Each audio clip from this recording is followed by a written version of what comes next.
Today is Wednesday, October the 1st, first day of October, 2025 at 9:00 a.m. Mike Irvin, would you like to pledge allegiance?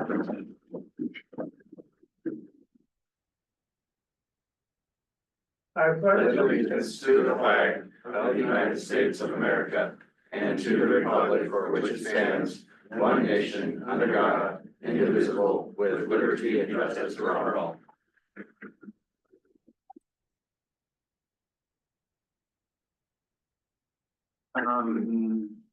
Public comment. Any public comment this morning in here? How about online? If you have any public comment, please put it down in the chat box and we'll unlock it. Nothing. Don't see anything. So move on to the consent agenda. I make a motion to approve the consent agenda as presented. Second. Motion's been made and second. Any discussion? I asked all my questions already. All in favor, say aye. Herman, aye. Barney, aye. Crawford. So moved. Discussion items, letter of appreciation, Lieutenant Madden. Good morning, Commissioners. Again, Mitch Madden, Patrol Lieutenant with the Sheriff's Office. I'm here today. I think it's important that we recognize our fellow departments within the county and our fellow employees when they absolutely deserve it. So here today, I'm reading publicly a letter of appreciation that I have written up for the Crook County Road Department. Dear Board of County Commissioners, on behalf of the Crook County Sheriff's Office, well, thank you. Dear Board of Commissioners, on behalf of the Crook County Sheriff's Office, I would like to formally recognize and express our appreciation to the Crook County Road Department for their outstanding support and assistance during multiple incidents throughout the summer of 2025. The Road Department's willingness to step up as a team, provide critical resources, and work collaboratively with our office exemplifies professionalism and a strong commitment to public service. Their timely response and teamwork on incidents have contributed significantly to the success of our operations and enhanced safety and well-being of Crook County residents and visitors to our community. One incident to highlight is the Highland Fire in Juniper Canyon. The Road Department was instrumental in keeping citizens out of the level 3 evacuation zone, bringing up law enforcement to complete other critical tasks. After the dust had settled, the Sheriff's Office met with members from the Road Department, and we were able to collaboratively develop a plan for dealing with a fire of this magnitude in Juniper Canyon, specifically the traffic issue. I couldn't have asked for a more productive debriefing of a significant incident. This level of cooperation underscores the importance of interagency partnerships to ensure community safety and resilience. The Sheriff's Office is grateful for the dedication and stellar service demonstrated by the Road Department this summer, not to mention the Road Department's already busy schedule. We cannot thank them enough for stepping up at a moment's notice to help us. Sincerely, myself. Thank you. Great, thank you, Mitch. That's very nice. I think that is a very, very nice letter, and I know that when I've had citizens things and went to Brad for them, he has been very responsive and right on the thing, and I'm glad to see that we have as good a road department as we do. I couldn't agree more. Yeah, I'd say we have the best in the state. And I really thank you for calling this out. That's really good of you, Mitch. Thank you. Thanks. Katie Plum, IGA, the Loma Service District.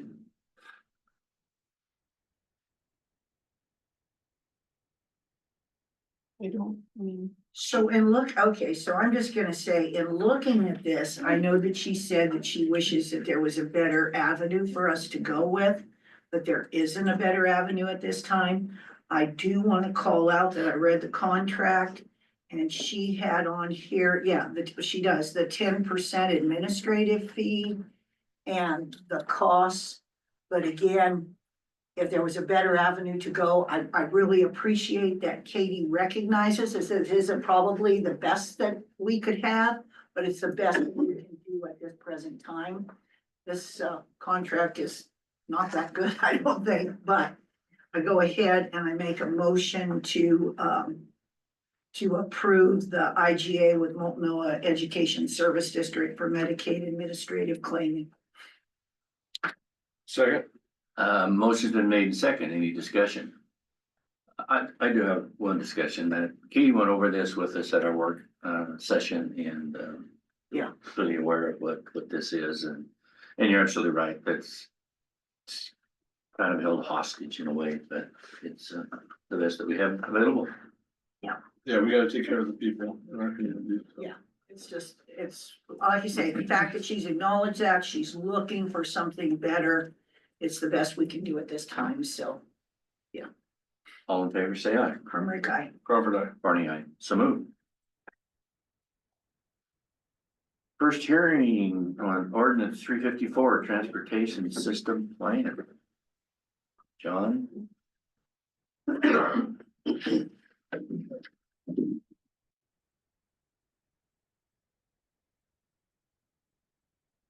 Commissioners, for the record, John Astor, Community Development Director. Yes, before you is ordinance 354. Commissioner Barney, I think it might make sense if you start off and just going through the script and get started, and then when we get to staff time, I'll give my presentation. Okay, I've got to change hats direction. The Crook County Board of Commissioners convenes today, Wednesday, October the 1st, 2025 at 9:07 a.m. to conduct the first of two scheduled public hearings on ordinance 354, updating the Crook County Comprehensive Plans Transportation System Plan declaring an emergency. Land use application 217-25-000-289-PLNG. This is purely legislative amendment to Crook County's comprehensive plan pursuant to the state's transportation planning rule, which will replace the existing 2017 transportation system plan, which is part of the county's comprehensive plan. At this time, I would request a motion to read by title only. I make the motion to read ordinance 354 by title only. Second. Motion's been made in second. Discussion. All in favor, say aye. Herman guy. Crawford, aye. Barney, aye. Ordinance 354, updating the Crook County Comprehensive Plans Transportation System Plan and declaring an emergency. Today, the Board of County Commissioners will be considering a recommendation from the Planning Commission to approve the 2025 TSP Comprehensive Plan Amendment. A complete copy of the staff's memo and the TSP is available on the county's website or from the Planning Department. The Board of County Commissioners may elect to uphold, modify, or reverse the Planning Commission's recommendation. This is the first of two hearings the board will hold. The second hearing is scheduled for October the 15th, 2025 at 9:00 a.m. This hearing will be de novo, which means like new. Normal legislative land use procedures will apply. Applicable criteria. For reference, the applicable approval criteria are as follows.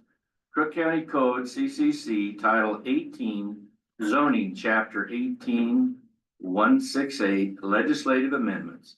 The Crook County Comprehensive Plan, Oregon's administrative rules, and Oregon's revised statutes. The hearing will be conducted pursuant to Crook County's Code Chapter 18.168 and 18.172. Ex parte communications and conflicts of interest. At this time, I will poll the board regarding conflicts of interest and ex parte communications, including personal knowledge, bias, prejudgment, or personal interest.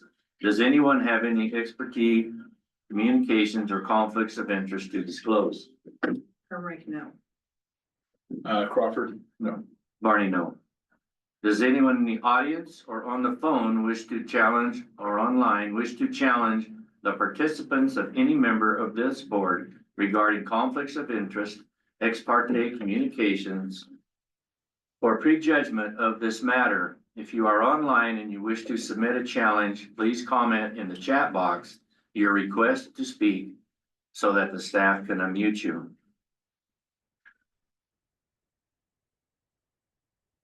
Is anyone in the building? Hearing none, move on. Hearing procedure. During the hearing, testimony, arguments, and evidence must be directed towards the applicable approval standards and criteria or other standards and criteria in the Crook County Land Use Regulations or comprehensive plan that the person testifying believes to apply to the decision. Failure to raise an issue accompanied by statements or evidence with sufficient detail to give the hearing authority and the parties an opportunity to respond to the issue precludes appeal to the Land Use Board of Appeals on that issue. The record is open and will remain open until at the soonest the close of the second hearing. The decision of the Board of County Commissioners may be appealed in accordance with ORS 197 and OAR 661. If you are in person and intend to testify on the limited issues, please make sure to fill out a testimony slip found at the entrance of the meeting room. If you are online and you wish to testify, please comment in the chat box whether you intend to do so in favor of or in opposition to the application. We will then call on you to testify at the appropriate time. If you have written testimony that you'd like to submit, please hand it in to one of our staff members. All persons testifying must be recognized by the board. Please speak clearly and state your name and address for the record. If you are speaking on behalf of someone else or a group, please state who you are representing. The order of testimony will be as follows. We will hear from the staff first. We will then make testimony from any federal, state, or local agencies. Then anyone in favor or who is neutral to the ordinance will then be heard. Then we will hear from those in opposition. Does anyone in the audience or on the phone have any questions about the process today? If you're online, again, please type your question in the chat box.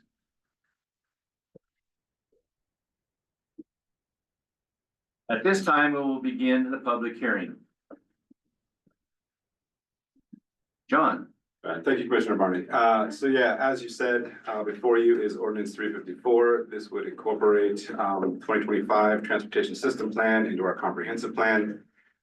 As such, it's a legislative amendment which is passed here via ordinance. It's one of those blends of land use with the regular ordinance statute. There is a brief memo that I provided to go along with the ordinance.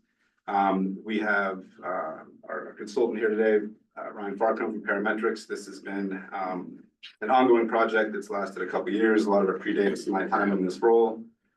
We leaned heavily on the experts at Parametrics. They've done a fantastic job. He has a presentation for you today, so I don't want to step on his toes. I'm gonna let him present, and then if you have any questions afterwards, you can ask both of us.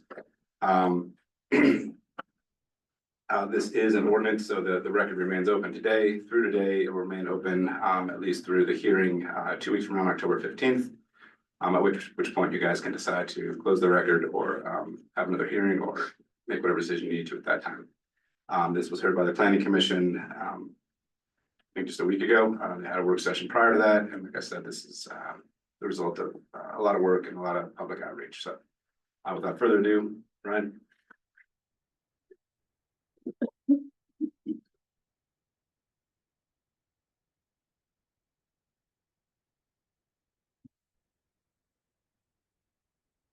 Hey, Commissioners. Morning. Great to be back with you again. So I have a presentation and it's actually, okay, good. And some of this I know we will have discussed with you before during our work session a few months back. But for the hearing, we like to cover the full arc of the project and what we went through to get to where we are today, for the good of the record. Next slide, please. And here we go, thanks. So just briefly, what is a transportation system plan or TSP? It is a plan for addressing all modes of travel within the county, and we look 20 years out. So TSPs are a planning tool for looking at how do we address transportation deficiencies, both that exist today and also that are likely to occur, especially as growth occurs. So during this process, there's been special emphasis on connectivity, meaning how are we connecting people and improving connections throughout the county. Addressing safety, especially on 126, for example. And then there, as I know the commissioners are aware, we've had extensive discussion around potential options for improving connectivity in the Juniper Canyon area, which we'll talk about as well. This is updating the 2017 TSP. One of the things I want to mention too is that the TSP is a planning, it's a policy document. It doesn't compel the county to do anything. What it does is ideally it sets up the county for a couple of things principally. One, for funding conversations and going after grants or other sources of funding to implement these projects, since they have them memorialized, since the county will have these memorialized in a plan. And then the other piece is for a tool for as the county grows and developers have discussions with the county about their plans. This is a tool for the county to assert what is important in terms of building out the transportation system. So the TSP has been guided overall by a number of goals there that I won't read off to you. Next slide. And then briefly, I just wanted to cover the engagement that we went through on this process. Next slide, please. So we had a project advisory committee where there were a couple of meetings in person and also email review of various pieces of the transportation system plan. That committee was composed of folks from all walks in Crook County, from citizens to Russ. There he is. Russ was great participating in that with us as well. We also had broader public engagement. So we had really four touch points with the public broadly during this process that included in-person open houses, as well as online open houses that people could visit whenever they wanted to. And then I think I meant to change the date on this and I forgot. It was July 2025, not August, correct? I think it was August. Or it was August, okay, my bad. That the most recent meeting specific to Juniper Canyon alternatives happened just this past summer. So between all these, more than 500 people attended the events we held. We got good responses online. You know, in terms of a high-level summary of what we heard from the public, you know, transportation safety was a key priority for, I think, nearly everybody we talked to. In terms of project or specific areas that were a priority, Powell Butte Highway and 126 intersection was a clear topic with the public, as was Juniper Canyon access, those two issues. So now I'm going to walk through some of the recommended improvements in the transportation system plan. I'm not going to walk through every single project. And at the end, I do also have a table or a few slides with tables that list the priority level proposed for the projects. And again, I don't intend to go through all that, but I do have it as a tool for discussion if we want to discuss priorities or anything like that. So first we'll talk about roadway and intersection improvements. Slide. And again, I know I'm going through this, I have about 24 ounces of coffee for this. So if I'm going too fast, please interrupt me with questions or comments.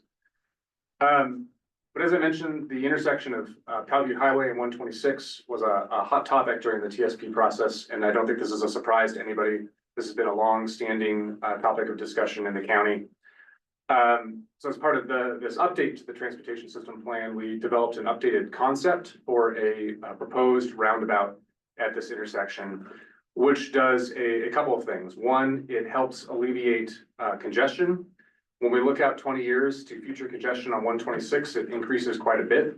And this tool would help keep congestion within standards that the state sets for congestion. It also would help with safety. And the other thing, I actually have a slide about this in a second. Actually, would you mind moving forward? Sure. There was, I did want to mention that there was quite a bit of discussion about, why roundabouts at the planning commission. And so just briefly, I wanted to take us on a trip down Roundabout Lane. That roundabouts are a tool, an approach proposed in several locations as part of the TSP. And a couple things about why that is. One is that they help slow traffic. They're designed to slow entering traffic, as I'm sure many of you are familiar with if you're entering the roundabout in Prineville, for example. They reduce congestion and allow better vehicle throughput, often better than a traffic signal would. During the TSP process, we looked at a number of different options in some of these congested intersections. And for example, a signal at Powellview Highway would not perform well. It would cause actually a lot more delay than exists out there now. They also improve safety dramatically. That diagram there on the right just showing that how they reduce the potential conflict points between vehicles or people. Lower long-term costs, right? There's no electricity involved, fewer components. And they are designed and can accommodate the largest vehicles that travel all of the corridors of the county. Would you mind going back one slide? Mhm.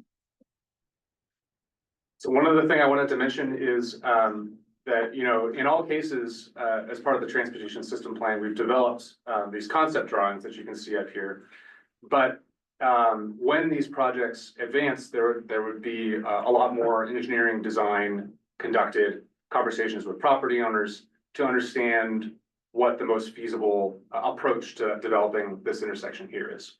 We developed this concept as a way to kind of talk about the proposal with the community and also help us get to some preliminary costs.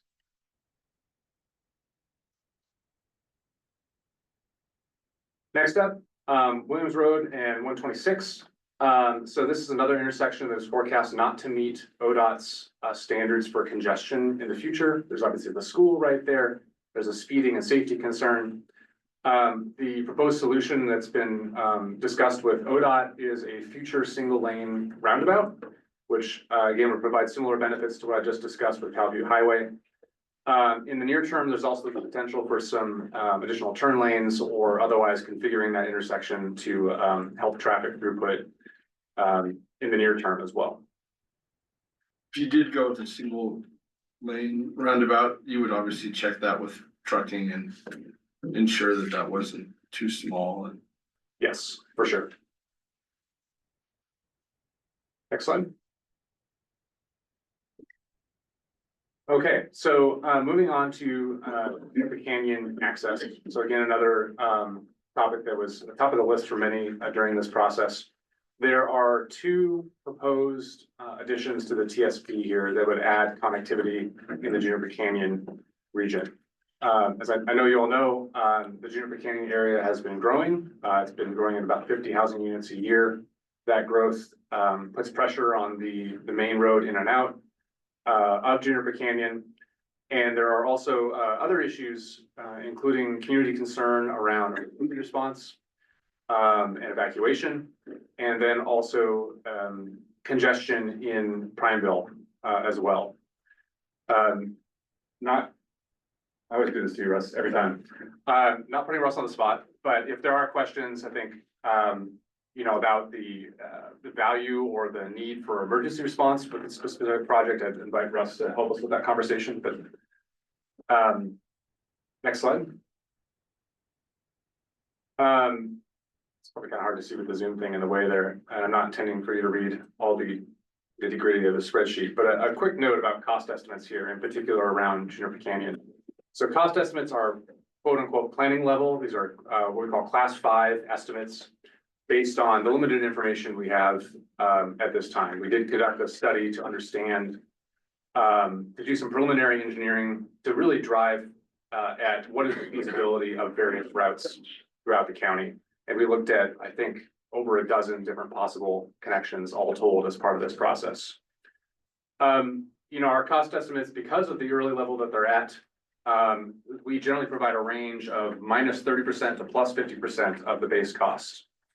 So that's a pretty substantial range, but that helps us capture the uncertainty around a lot of the details we just don't have at this very early stage of design. For example, this is the cost estimate, the detailed cost estimate for, the eastern connection route, which I'll show in a second. And just as an example, one of the major cost drivers on a project like that is just the amount of earthwork involved. So there's a huge amount of earthwork potentially there. That said, again, we're at a very early stage. We have limited topography data. That could all change during, future design. So just wanted to caveat our cost estimates. So the first proposed connection is what we call W1, which is a connection from Davis Loop down to 27, or Highway 27. It's in the kind of northwest portion of the Juniper Canyon area. This would provide a new connection into Prineville that would take pressure off Juniper Canyon Road. One of the other issues we had talked about during this process that I forgot to mention was the occasion when Juniper Canyon Road is blocked or isn't, or people can't get through because of an accident or what have you that's blocking the road. So the need for a redundant route when things like that happen. This would provide additional options for emergency response. And the cost estimate for this is between 6 and 13 million, again, with those caveats that I mentioned around the cost estimate. Our assumptions for this process, and again, this could change during a design process, was that it is a paved road. And then our other project in the TSP is what we call E10.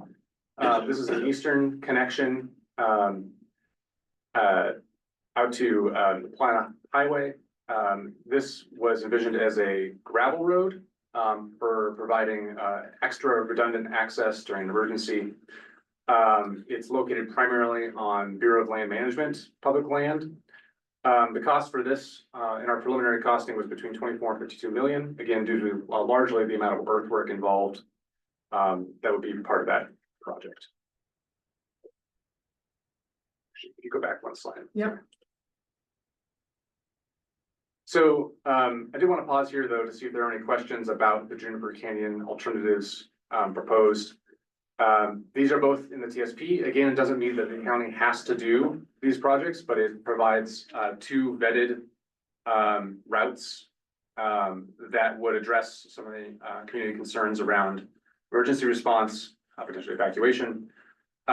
One thing I do want to mention that these alternatives do not necessarily address is the issue of congestion in Prineville. I have a little bit later in this presentation about some of what Prineville is planning to help with congestion on 3rd Street. But we did look at some alternatives that would potentially bypass Prineville entirely, and they were determined to be infeasible because of costs well over $100 million or because of other perceived or permitting issues, for example, when we talk with BLM. So I did want to pause to see if there are any questions about this. I just appreciate you adding the southern route out. I know we talked a lot about that, and I think it's really important, just from the citizens I've talked to, that's something that they're very, very concerned about. And that, we're at least moving forward with trying to identify a route, and then obviously eventually we'll have to identify the money to pay for it and all those things, but I'm really excited that we have a route on the TSP to be able to consider those fears and concerns. Great, thanks, Commissioner. And I have one question. Early on, there was some discussion about improving what we have existing, Juniper Canyon Road, but it didn't make the TSP plan. I understand it was rather expensive, but it also could be looked at as a method of doing it in phases, spread over a longer period of time. It's a main artery that comes in, all the other intersecting roads that go through most all of Juniper Canyon. I would think that would have maybe been included, even though it was expensive, as it could be phased in, and it could serve as that, in different areas could be expanded to wider widths. Yeah. Anticipation of the growth that's going to go up there, because we do everything else and we still have the growth, and we're still lacking in a good efficient way to bring people in and out. Yeah, those are great points. And the Juniper Canyon widening was an alternative that we considered throughout the process. I think the primary reason that wasn't in the recommended TSP was that it didn't provide the redundancy and access that the other alternatives provided in terms of a separate route that would function if even a widened Juniper Canyon was closed, that there would still be a separate route to provide that redundancy, especially for emergency response and potentially evacuation. So that was at least the reasoning why the Juniper Canyon widening was not included in the TSP. Thank you. Thanks. Any other questions on this piece? No, Brian made my point. I was gonna ask about that also. Yeah, because, you know, I'm not lingering this and arguing, but I see where it does provide some redundancy. With widening. Yeah. You add 2 more lanes. You close either side, you have multiple ways to do it. It's, you know, if this was probably in a timber area that had 60-foot trees to each side of it, fire could leap and different things of that aspect. It might be different, but with the fuel loads and things that are up there, I don't see where that can't be, you know, provided as a safe access. Yeah. Or egress. No, I mean, it's this is the part where it's kind of an art, right? That there's not any criteria that are gonna tell us that these are exactly what needs to happen, right? This is where, you know, discussion with the community and the planning commission, we had to make a judgment call, right? About which the best alternatives are based on the information we had. So I don't disagree with you at all about the potential value of a widening project. I think the question is for the commission is that if there's concern that we should revisit that, is that something we should do as part of this hearing process? I do my best. Sure. So I have a question, it's kind of related to what you guys are saying. So, would be able to, would there be any harm in us having 3 preferred routes for Juniper Canyon? So as commissioners are saying, adding this as a third, widening Juniper Canyon Road as a third option. So there's no harm in it.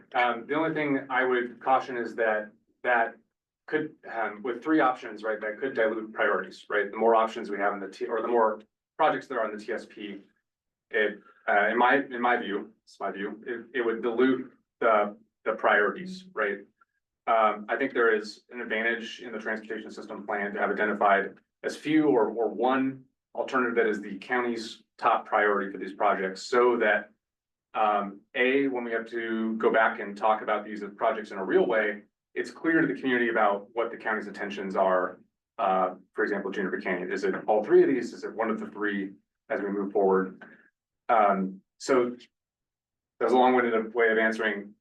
Absolutely, that could be considered. That would just be my caution about diluting priority.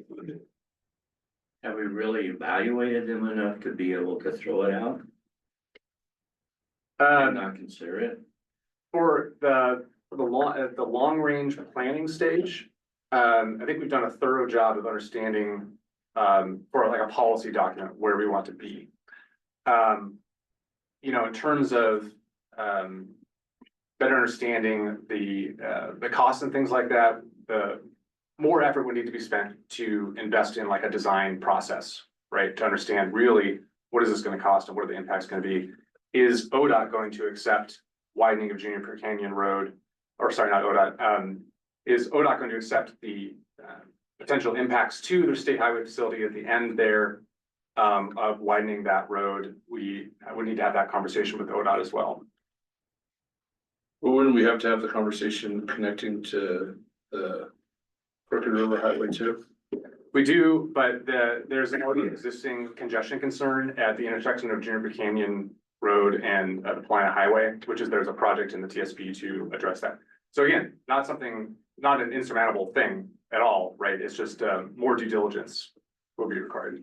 But to your earlier point, that whatever we do there, it's not gonna really make any relief in Prineville.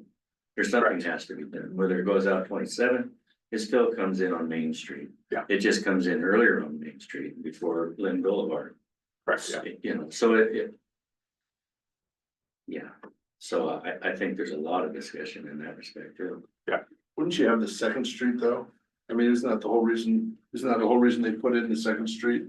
You still have Second Street using Lynn. Yeah, you do. Yeah, And I have to agree with Commissioner Barney on the widening. I mean, in driving that road, paving out those shoulders, that seems like a no-brainer to me because you do have a lot there, the width. So I would be hesitant to throw it out, in my opinion, just because it seems like, and I agree with Russ on if there's an emergency, there's gonna be a confusion there. But again, you don't feel, I mean, I just feel when I'm driving that road, the shoulders are there. There's something that you can go ahead and use, and so I'm with every point that he's just made. I think that there are accidents on it. It's a little treacherous in the wintertime. There's so much opportunity and accidents that happen with head on. I think that you could, in those severe areas, you could decrease that to where, you have a better benefit overall in the long run.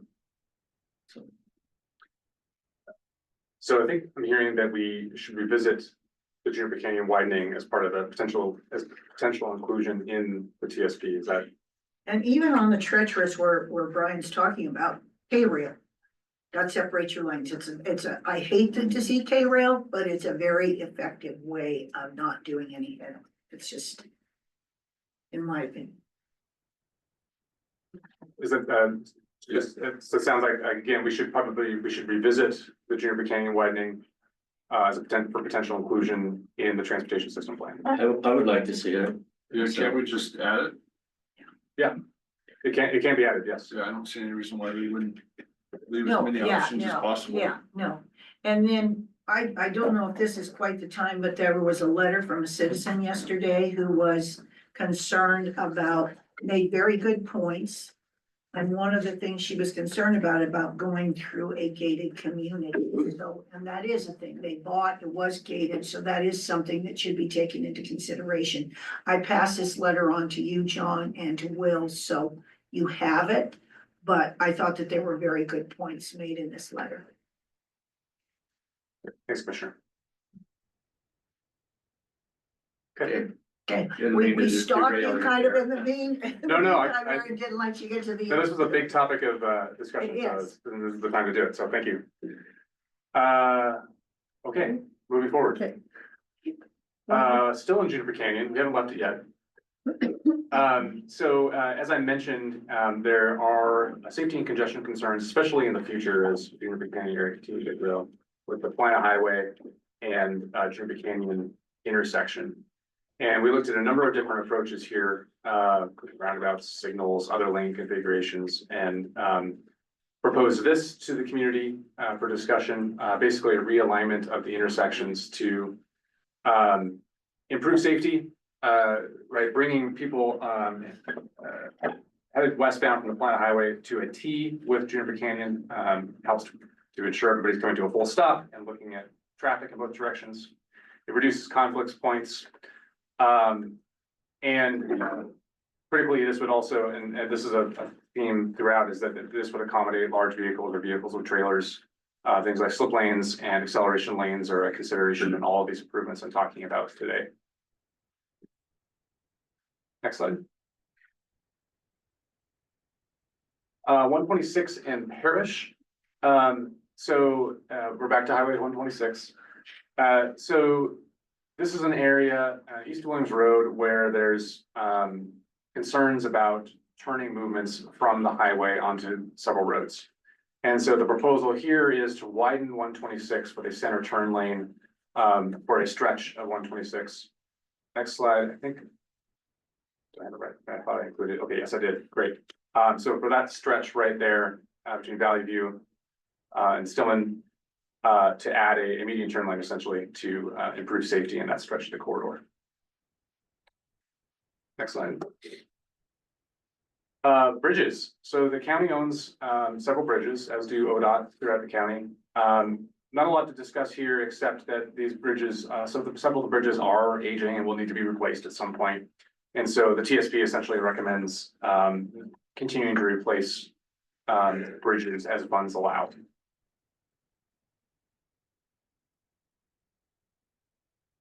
Safety improvements, I'm going to talk a little bit generally about safety. The projects I've already talked about are all also addressing safety issues. And I should also mention that, the county, John, and also working on a transportation safety action plan, which is, helping to do a deeper dive on safety issues and the solutions for those right now. Next slide.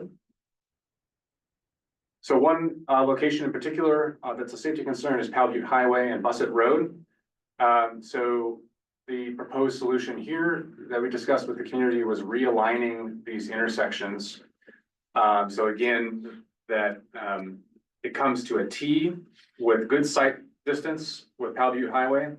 And we provide acceleration lanes for those larger vehicles or vehicles with trailers to be able to get up to speed, get into traffic. What we're trying to address here is that some folks coming up Shumway, right, for example, I've experienced this myself, right, just kind of use it as an on-ramp, not really looking to see if traffic's coming. This intersection did pop up in our safety analysis in terms of the number of collisions that have occurred here.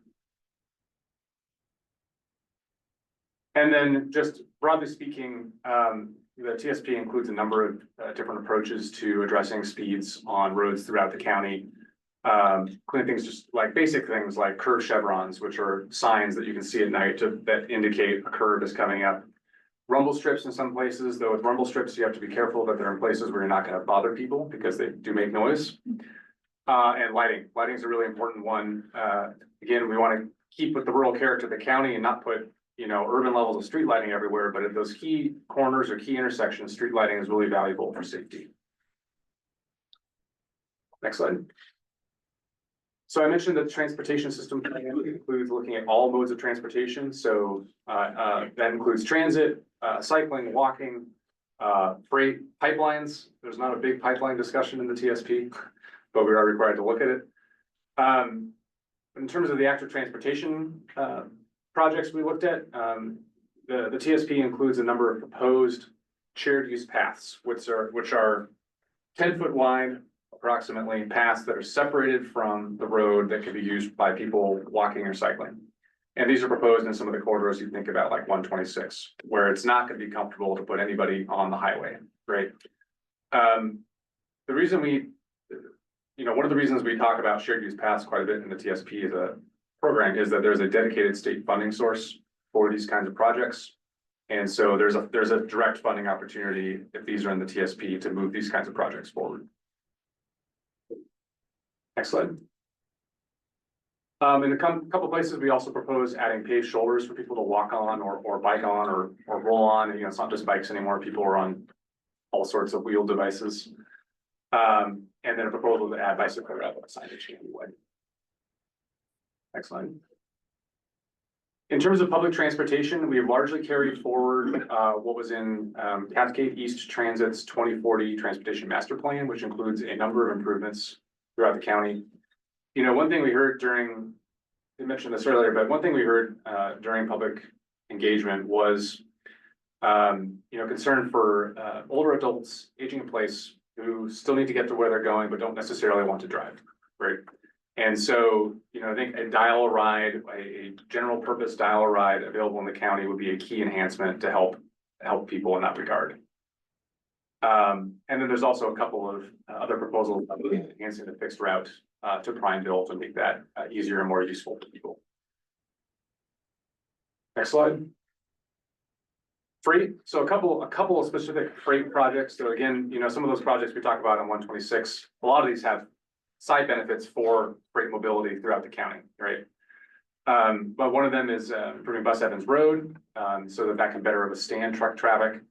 And then another one is to partner with Prineville on studying the US 26 Railroad Bridge and understanding how we can potentially lower 126 or probably lowering 126 to better accommodate freight vehicles that are tall, basically.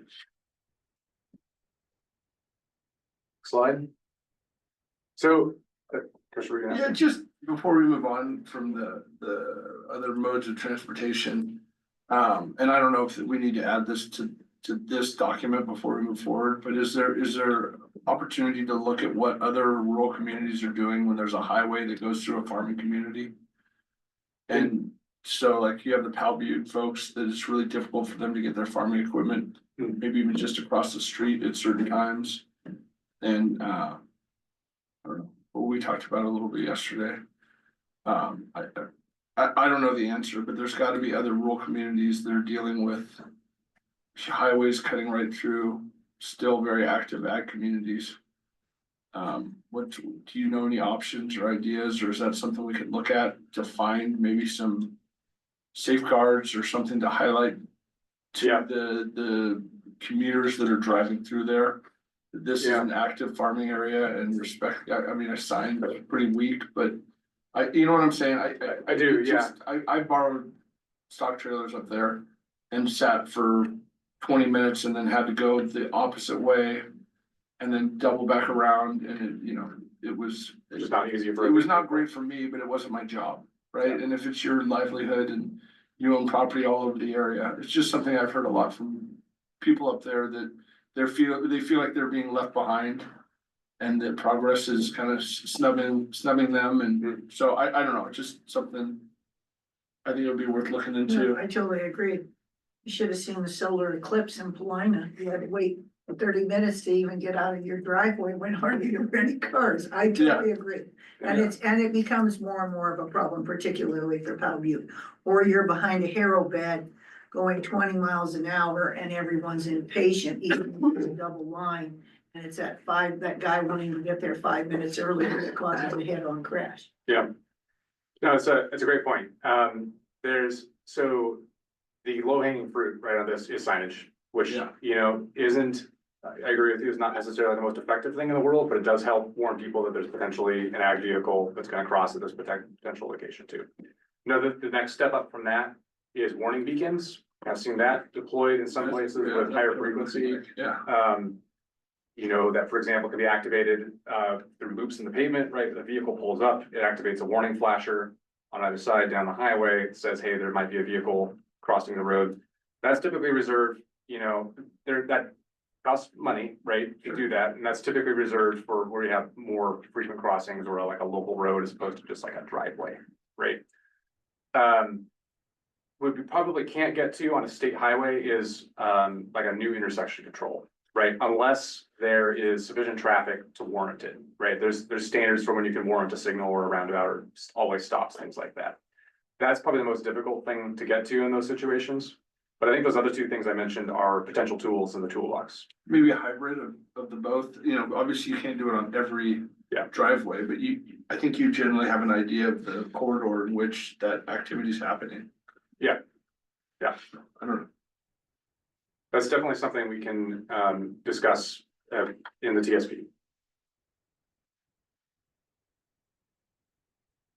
I think a lot of that too can be alleviated by, fixing different access areas that come onto the road. Like the one at the school, Valley Highway, some of those others, because there's a lot of frontage roads, I'll call them frontage roads, there's a lot of ways to move around off of the state highway in the backs. It's getting across the state highway, getting onto them. And you have that problem in Prineville. You go to a light or you go make a left-hand turn. Yeah. So I think that's opportunity. Yeah. Any other comments or questions from the commissioners? So I think this was of interest to the planning commission, and I wanted to share this briefly with you all as well. Just a little bit about Prineville recently completed its transportation system plan that I also worked on. And because a lot of what we're talking about relates to Prineville in some ways, I just wanted to cover some of what's in that plan as it relates to the county. This will take just a couple minutes. Next slide. So a couple of things that were hot topics during that, probably no surprise, were the West Y and congestion there. And then how do we deal with congestion and safety on 3rd Street? Slide. So the West Y, we went through a process to look at different options for reconfiguring that. The one that working with the city and the community, the team we came up with is a single lane, potentially a partial double lane roundabout to untangle that spaghetti at the west end of town. And also improve throughput through that intersection, especially as traffic continues to increase. Next slide. The other issue specifically that we heard a lot about is the O'Neill Highway intersection there with 126. And the proposal there is to kind of, hopefully you can see it, but to kind of separate the movements out there to make left turns off of O'Neill Highway easier and safer. A long story short, if you've been out to Tillamook recently on OR6, there's a very similar treatment on the intersection of OR6 and the Wilson River Highway. So if you haven't been out there and you do go through it next time, that's very similar to what we're proposing here. You know, and in terms of other projects, so the Lynn Combs Flat intersection was a topic of discussion. Near term, the discussion was around lighting and making sure sight distances are good there because there have been a number of accidents. Longer term, we weren't able to arrive at a specific solution because ODOT is involved there too. An intersection control evaluation process would need to happen in the future to understand the best proposal for that intersection. But basically the TSP calls out something needs to be done at that intersection to alleviate congestion in the future. Next slide. There was a lot of discussion, as I mentioned, around how do we deal with congestion on 3rd Street, right? So a few things have happened already that have helped, I think. The ODOT upgraded the signals in the corridor, as I understand it. They just recently interconnected them, so and I'm sure they're still working that out, but the intent is to help traffic flow better through the signals because of that interconnection. We looked at a number of alternatives like couplet or things like that to help reduce 3rd Street congestion, and we just determined, especially talking about the community, that would be infeasible because of the level of impacts and level of cost. And ODOT wasn't going to go for a couplet through downtown either. Next slide. I think covers what I wanted to talk about a little bit. So the other piece of 3rd Street is these new road connections. So actually, I'm sorry, back one slide. So I think you can see those on the top of the screen there. Basically, the Combs Flat extension is, for all intents and purposes done, but continuing that onto Peters Road and then continuing that connection so that it connects all the way up to 26. And then, next slide. Sorry, I'm really. It's okay. Putting the paces today. R1 there would extend a connection to 9th Street as well, creating another parallel east-west connection. So what I'm driving at here is that the TSP includes basically finishing these street connections to create more parallel route options to 3rd Street so that not all of the traffic has to go onto 3rd. And we did some travel demand modeling on this. And if these street connections were all implemented as conceived, 20 years from now, it'd actually have fewer cars on 3rd Street than there are today. So. Next slide. I guess, obviously didn't go through everything in Prineville, but any questions about the Prineville projects I just went through? No, thanks for going through them. Appreciate it. Yeah. So, again, this next section, I have all the TSP projects here organized by priority. Priorities aren't set in stone. We have near, medium, and long term, right? So priorities were assigned to the TSP projects based on a number of things. One of them is, when does the need for the project occur? Is this something that's like a problem right now today, or is this a problem we're forecasting 15 years from now, right? That helps us there.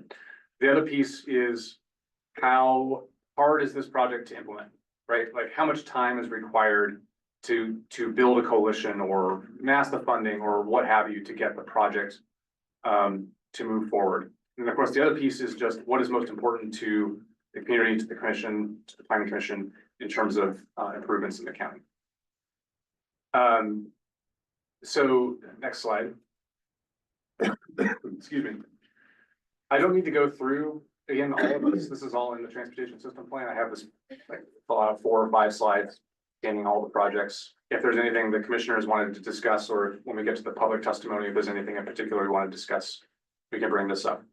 So I guess I'll just pause if there's any particular project or priority level or anything the commissioners would like to discuss.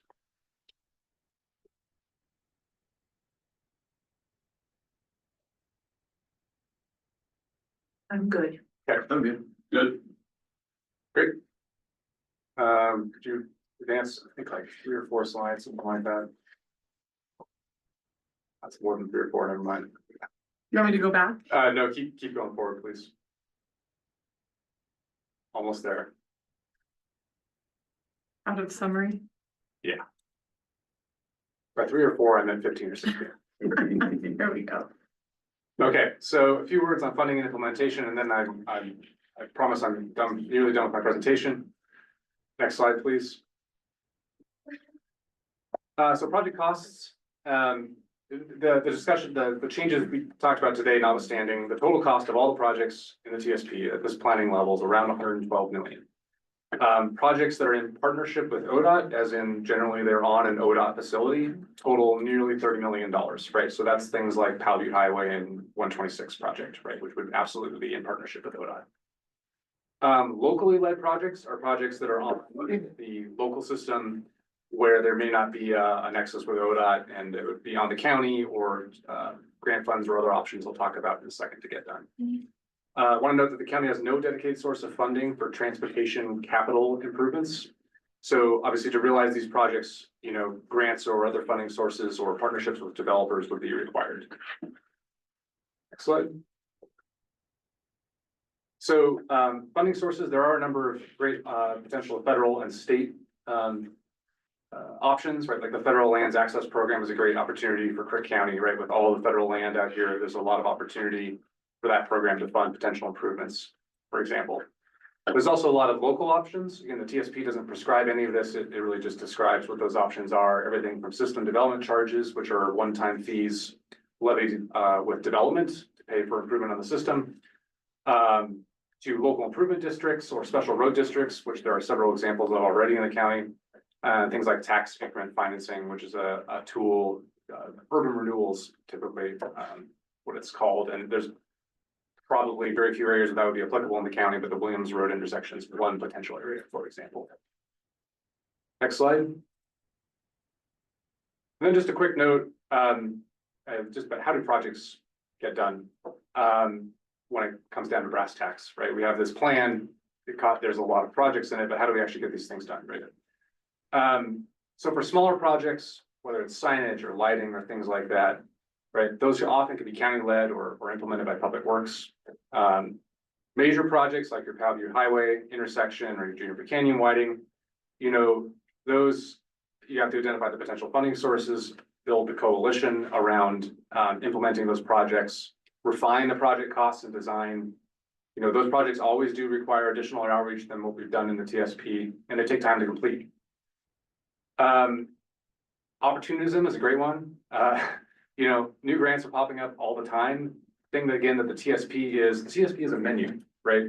And even though there are priorities in there, again, doesn't mean the county can't advance something that's long-term tomorrow, especially if a new grant opportunity popped up, right?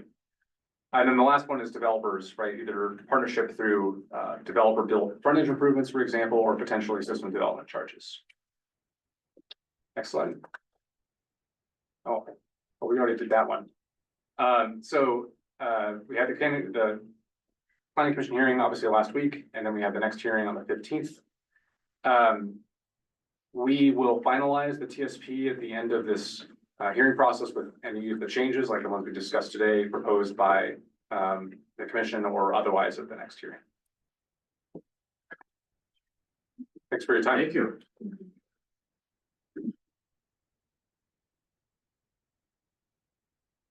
I don't want to step on his toes, but if I can just add a little bit more. So through the outreach, through the surveys, I believe 90% of respondents were in support of the TSP in general and the needs that it identified. 88% identified the Powell Butte 126 intersection as the most pressing need. At least, you know, percent of survey respondents. As we talk about funding, I think I mentioned to you this before, but there is an existing memorandum of agreement between the county, ODOT, and the developer for the Hidden Canyon Destination Resort to fund that project. One concern of mine is the timing pursuant to that memorandum. And so those are discussions that I urge the county to continue to have with the developer to make sure we can find a solution that works for everybody, to make sure we get that project built. On Juniper Canyon, we all know that's a very rapidly growing community. There are a lot of planning challenges up in Juniper Canyon. As you know, there were a lot of those neighborhoods were platted before land use. Other ones were platted when it was an R2 zone. There's a lot going on up there. We, in my first open house meeting that we had in May for Juniper Canyon, it was apparent to me that there was not a single road wasn't going to be the silver bullet for everybody's concerns up there, right? Wildfire is obviously a big concern, and so the focus of the next meeting was kind of broader solutions to make sure that people were safe up there with wildfire. We had presentations regarding kind of protecting your own property. We had the Bureau of Land Management with a new program to make sure they could go out and create safe space around their properties. We have a plan for the county owned or county leased safe spaces on BLM parcels, so people don't need to evacuate in the case of fire. And then we have now 2 road routes, but I agree with your concerns there. I think we need to make sure we keep our eyes on all options up there, especially if we're making a planning document for 20 years. And so I concur that it makes sense to keep widening Juniper Canyon Road on the menu. I want to make sure we don't have to readdress and redo this TSP in 10 more years if there's more growth. We last did it in 2017. It's a lot of work, it takes a lot of money. And so to me, it makes sense to have that as an option as we're looking out through 2045. So I just want to respond briefly to the comment you had, so that the preferred alignment is not going to be behind the gate. It's not going to be behind a gated community. That's not how that road would work. That was it. She sent a very good letter and I Yeah. just want to point that out. Correct, yes, You make sure got the record's one, clear yeah. that we would not build that daily transportation road behind a gated community. So the last thing is I want to make sure that you guys are aware of the planning commission's comments. They also concurred that View 126 intersection and kind of solving Juniper Canyon were the main concerns. They wanted to make sure that as we progress with planning design, that the needs for freight and agriculture were kept in mind. I'm kind of surprised at how important farming and ranching is in Oregon and Goal 3 and Goal 4, that that's not one of the multimodal concerns. It's part of a TSP. It seems like it should be. But I agree also it'd be good to have that incorporated in there somewhere. And then finally, on the no dedicated funding for these projects, that's kind of one of the purposes of this TSP. I'm not an expert on system development charges, but this is kind of the foundational document necessary to then work towards implementing STCs. You have to have a capital improvement plan. And that's what this transportation system plan can work as, to show here are the projects that we've identified that we need to have moving forward. And then kind of let growth pay for growth as we move forward. So those are my comments. We're open up to any questions you have. I'm gonna just add that I think that transportation has been kind of kicked the can down the road for quite a while. And I'm afraid if we don't adopt this document, we are going to lose the chance of funding for anything. So that's kind of a fear that I have. I know, like you're saying, it's not written in stone, but again, it sets us up to be able to look for funding. And that's the part that I'm concerned about, because like I say, we kicked the can on Juniper Canyon down the road. We need to stop kicking the can and start coming up with good solutions. And most of all, funding. These prices, as coming from a heavy highway construction company 20 years ago, these prices just absolutely floor me. I wish we were getting that kind of money back then, but anyway, but yeah. Yeah, It's only gonna go up. yeah, I totally agree. I'm glad we're moving forward. We got some really important connections on there, and like you said, you can't start getting the funding until you have it in the plan. Excuse me. And so, yeah, I think it's a step in the right direction. I think we need to continue to pick away at it, but I think it's a good step. No, I agree 100%.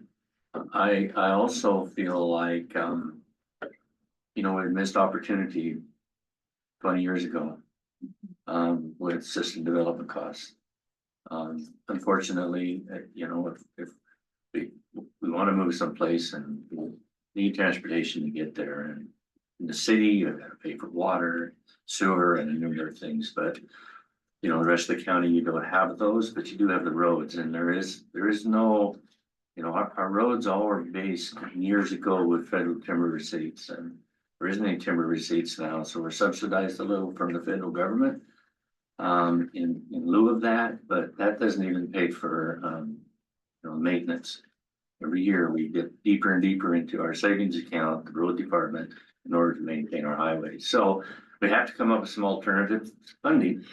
It's never fun to ask, but I think it's our fiduciary responsibility as the commissioners to lay out the opportunities that there are and to get that funding and leave it to the people to vote for it. Because it's ultimately going to cost them money, whether we do a road district or whether we do SDCs or however we do it. It's gonna be an ask because there isn't any money within the county budgets to do it. And so you know, I would like to move forward in that respect and do it. I feel like it should have been done a long time ago, but it's an unpleasant, and it's always hard to do unpleasant things but ultimately it's up to people's choice to vote it in or vote it out. But if we don't present it, they don't have that opportunity. Which those are great points. It's something I forgot to add. So there, part of the survey, there were some questions about funding. And so these were specific to the Juniper Canyon residents, but I think they're probably reflective of county residents as a whole. And so I just want to share. So basically the first question was, do you support a new access route if your region requires new local taxes or local revenue? The top response was basically split into thirds. The top response was other. I assume that means they needed more information before they could make an answer. But then it was basically tied at 32% on yes or no, with no a little bit higher, 32.7%. The next question was, which funding options would you be open to for improvements in Juniper Canyon? And the clear and away top two answers there were SDCs and then grants, way above local improvement districts or general fund. And so it's clear that people want growth to pay for growth. One of the issues with SDCs though is that it takes a while to build that bucket up. And so my understanding is with local improvement districts, you can bond off those revenues so you can get the project moving faster. And so just like, you know, my view on access out of Juniper Canyon, we need to look at all options on the table and make sure that we're turning over every rock to make sure we can get this stuff funded as soon as possible. So, with that, I'm done. Thank you. Anyone good with us? No, We can open it up to any federal, state, or local agencies. Russ, do you have anything? Only if there's questions. Okay, is there anyone in favor or who is neutral to this ESP plan? Online? Any comments? We don't have no chat.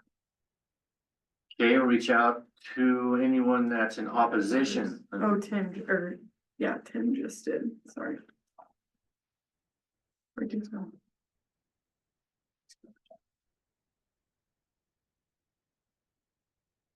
Can you hear me okay? Yeah, So I'm new, again, just kind of neutral, but to emphasize some points Commissioner Crawford made in regards to transportation as it supports and or impedes our agricultural activity in the county.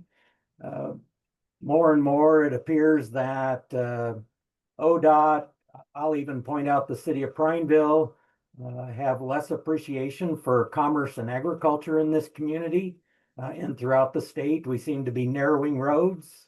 We seem to be creating infrastructure that makes it difficult to move agricultural equipment down the highways. And in some of these intersections, historically, the roundabouts get designed to be large, and then surprisingly, when they get built, they're much smaller, making those intersections more difficult to address. So again, hopefully just supporting the kinds of workloads, work activities, projects that actually support commerce and agriculture as we move trailers and other things through this community. The city of Prineville's projects working with ODOT, the barriers they created through our downtown corridor make it more and more impossible to move equipment down our highways. When we checked with the city of Prineville, they said, well, gosh, these systems work in Redmond. They ought to work here. Well, Redmond got a bypass through its commercial core area in order to move commerce and large trucks through. And so maybe narrow streets and barriers in the middle of the street work in the core area in Redmond, but they don't work in Prineville. We need to appreciate the custom and culture that created our community, the wide streets, the easy access, and we need to stop this construction and elimination of our wide roads and narrow stuff. So generally just kind of neutral, but like to support that as projects move forward, that you truly do recognize the importance of those two industries to our community. Thank you, Tim.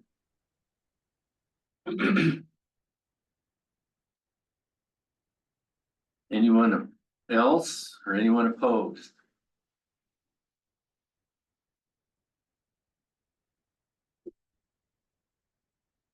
Yes, come forward, please. State your name.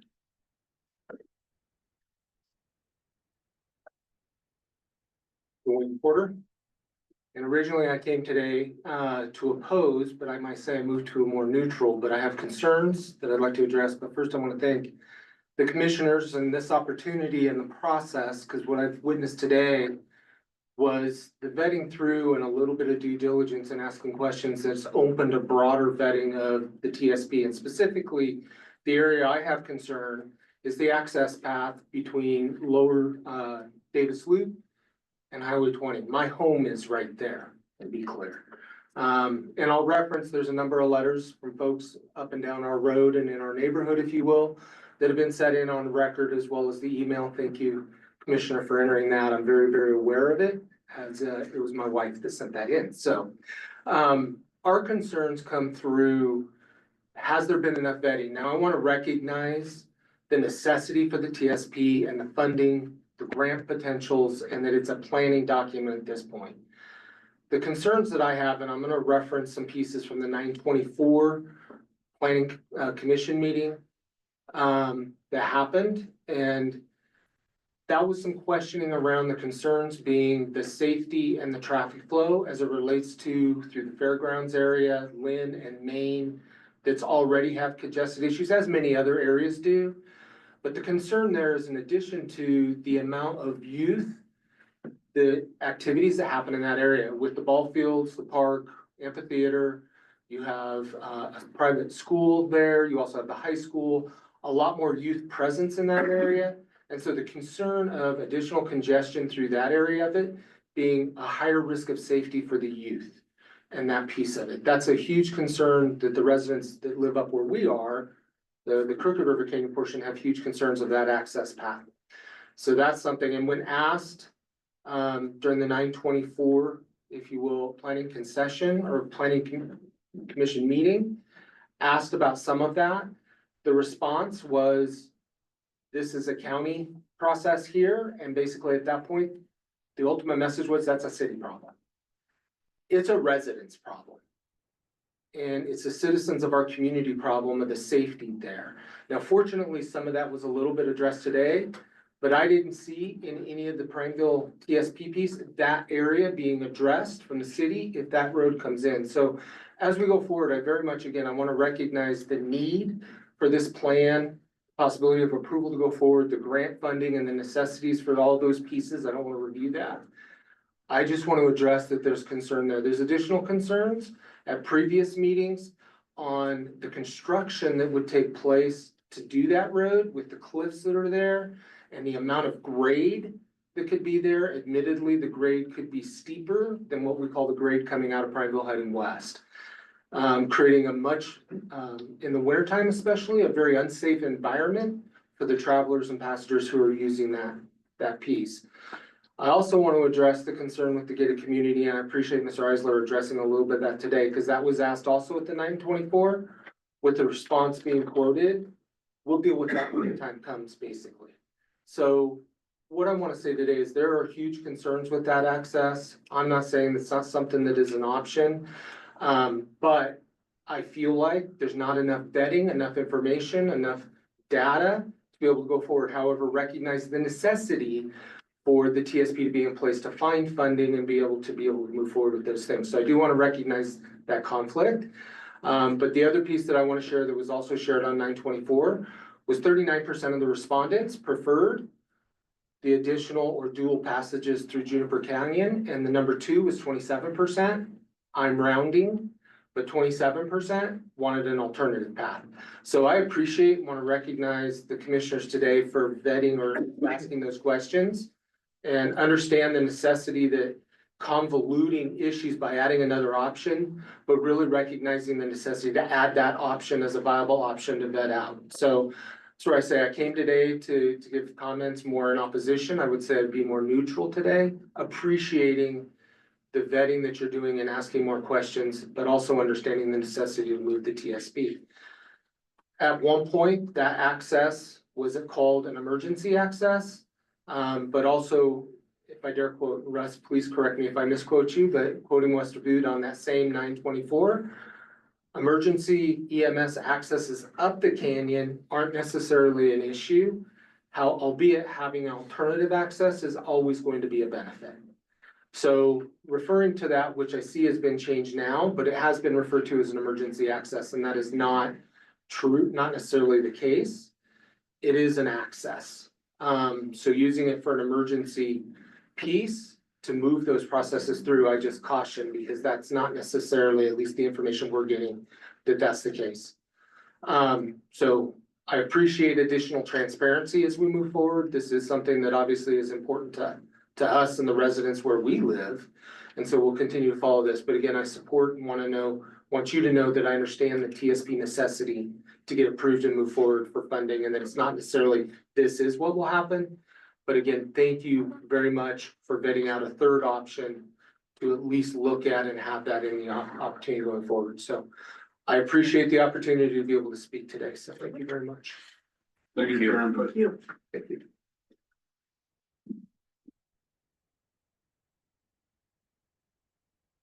Any more comments? Well, we have no more comments. We have another hearing, so, just take a motion to close it, move it to a date specific. Yes. Would be, October 15th at 9:00 AM. So because this is just a hearing and you're not making a decision, I don't think you need a motion to close the hearing. You can just observe on the record. Everyone who has asked to testify has already done so. So we'll have the second hearing on October 15th. Okay, we'll close this hearing. Move the next meeting of ordinance 354 to reconvene on October the 15th at 9:00. Thank you all for attending that. So we'll, next line of business, manager's report. Thank you, Commissioner Barney. For the record, we will be in Vector, County Manager. I have a couple quick items to update the board and the public on. So I want to take this opportunity to announce the promotion of Jackie Davis to the landfill director position that is effective today. She's demonstrated outstanding leadership and expertise in our solid waste operations. And I look forward to seeing her continue to strengthen our services in this critical area for the county. So again, just want to congratulate her on that. I also wanted to note so the public is aware, the board is going to be having a number of special meetings with departments here at the county. The purpose of these meetings is to discuss each department's core services. We'll be rolling these out over the next couple of months.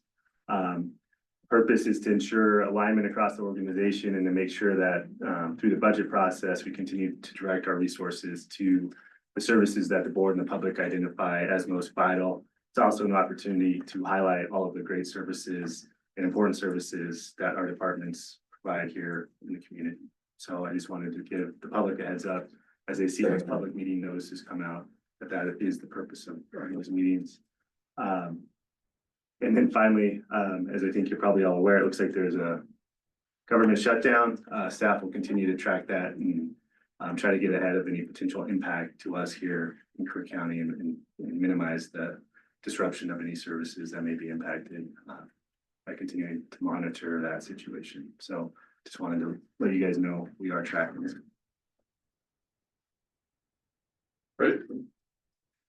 I know Seth has something. So, I'm very excited to announce that the county will be part of the candy crawl this year for the, chamber. And what we're doing is we're working with all the different departments to have them meet in the second floor. Second floor, first floor, second floor lobby. I don't know if everybody knows where the kind of, tile is made to look like the outline of the county. And so, through that, we need to, get some candy. And so, Brianna and I sat down and kind of did some rough estimates. We figured about $750 to get, candy, because you don't want to run out of candy during the candy crawl. I've been at places that's happened before. It's not pretty. I like candies all day, anything that's left over. So, we'd like to dial it in a little tighter, but, you know, not to exceed $750 from the community fund to be able to purchase candy, and we'll have, I don't know, Brianna, how many different departments? Was it every single different department? Well, we were going to ask the departments that wanted to come to the second floor. Obviously, the clerk wants to be a part of it and always has. Yeah, And I was just going to send out an email if people from departments wanted to come and be a part of it and hand out candy. That would be great. but it sounds like we have a lot of different departments that want to be part of it, and, you know, what a great opportunity to get. What's that? Rather than take it out of the fund or all of that out of the fund, I would be happy to donate 200.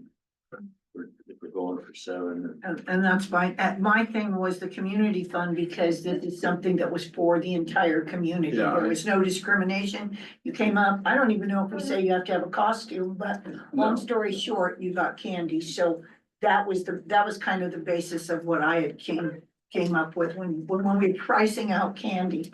And we wanted good candy. We didn't want that bad stuff. So Well, I also. it's whatever, but I'm more than happy to donate 200 towards that, Brian. So now we're at 350. So there you go.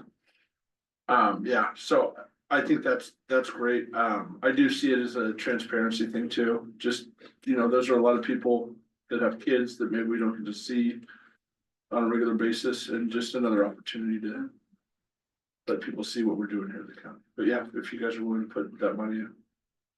So 350 then? 350, I guess I'll make the motion to do the community fund for $350 for the candy crawl on Halloween, Second? Motion's been made in second. Any discussion? as long as it's good candy. Yep. Okay, Herman guy. Crawford, aye. Barney, aye. Is that it? I'm not gonna comment. Yeah, I didn't know if you had any more. Oh, no, that was Commissioner Crawford's Okay. update.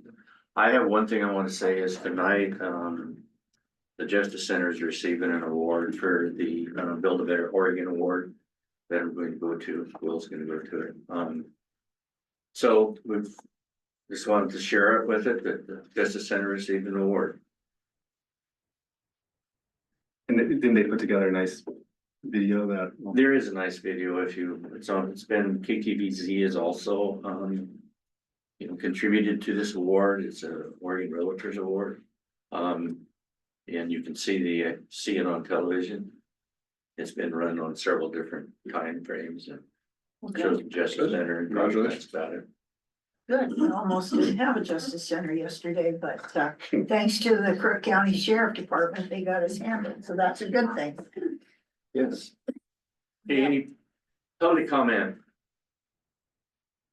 Any public comment online?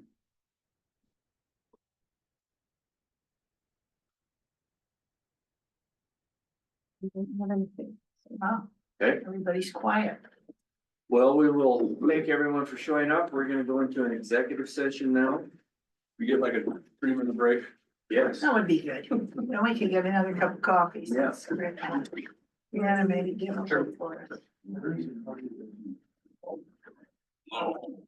Well, I need to go find that. You wanna read it? Do we get a break or do I read into it then? take Oh, a you can break? make your break now and then. Howdy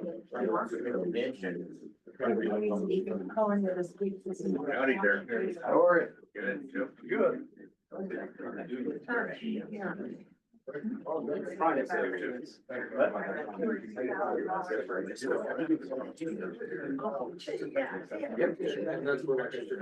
I can get it for you for sure. You want me to read? Is it on? Yeah, it's on. You wanna go ahead and read it?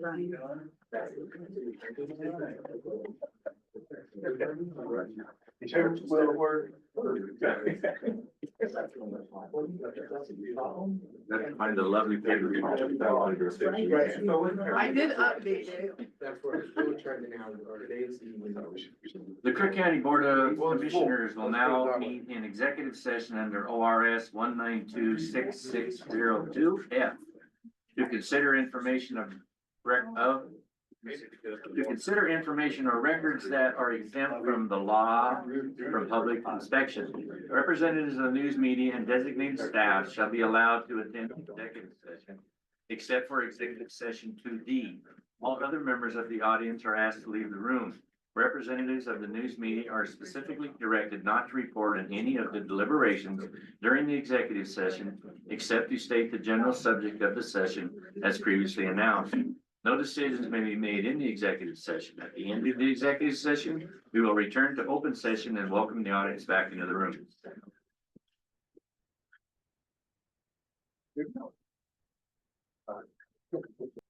County Board of Commissioners will now leave executive session ORS 192.6602F to consider information of or records that are exempt by law from public inspection. Representatives of the news media and designated staffs were allowed to attend executive session, except for executive session 2D. All other members of the audience were asked to leave the room. Representatives of the news media were specifically directed not to report on any of the deliberations during the executive session, except to state the general subject of the session as previously announced.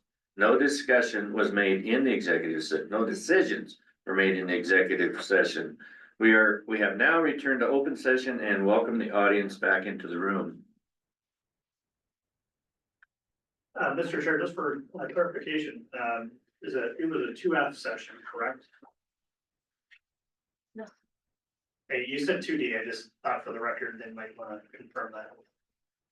Just because of our presence and we're typically not. Yeah, I'm just reading my script.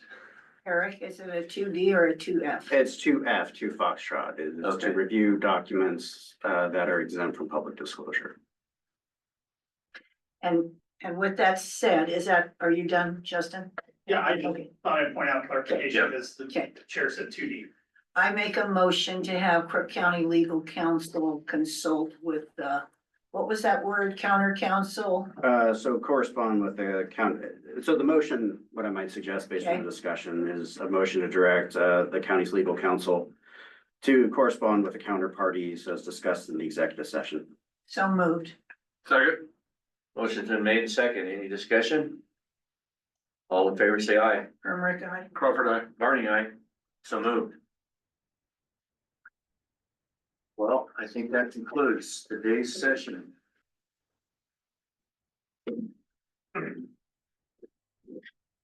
Oh, I make a motion to adjourn. Second. Motion been made and seconded. All in favor, say aye. Hermrick, aye. Crawford, aye. Barney, aye. So moved.